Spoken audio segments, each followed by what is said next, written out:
Alright guys, I have a repair to do from a call I did a couple of weeks ago.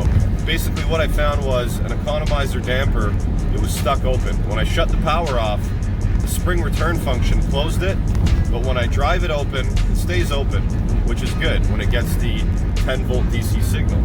When I drive it closed and give it a 2 volt DC signal, the damper just stays there. We're going to rectify that today. Let's get to it.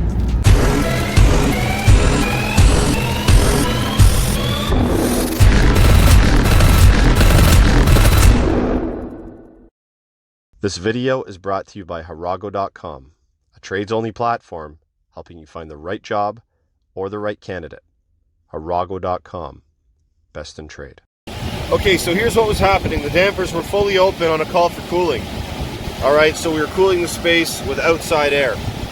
Once that cooling, the call for cooling stopped, these dampers would not close even though the module here was giving the actuator a 2 volt DC signal. That's supposed to close the actuator. Now, if we turn the power off, the damper does close because that takes away the 24 volts, and then we spring return back to closed position.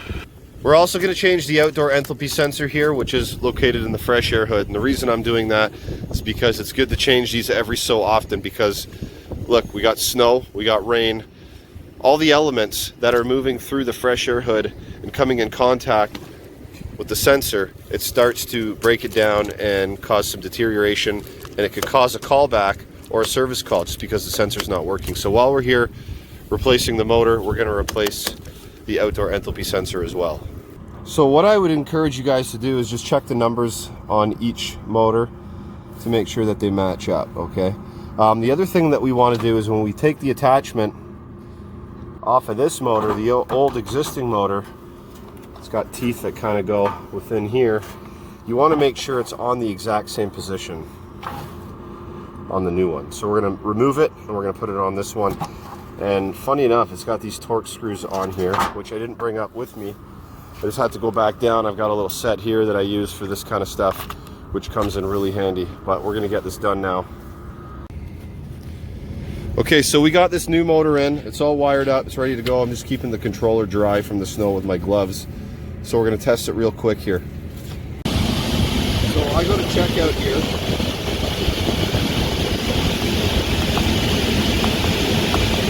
And I'm going to command the damper open. So we should see that damper starting to open now.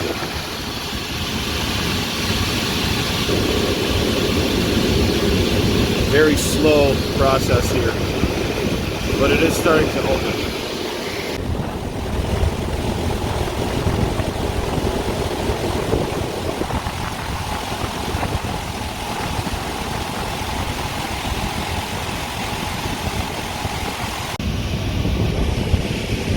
So it's in test run. The dampers have started to close, and now they're fully closed here.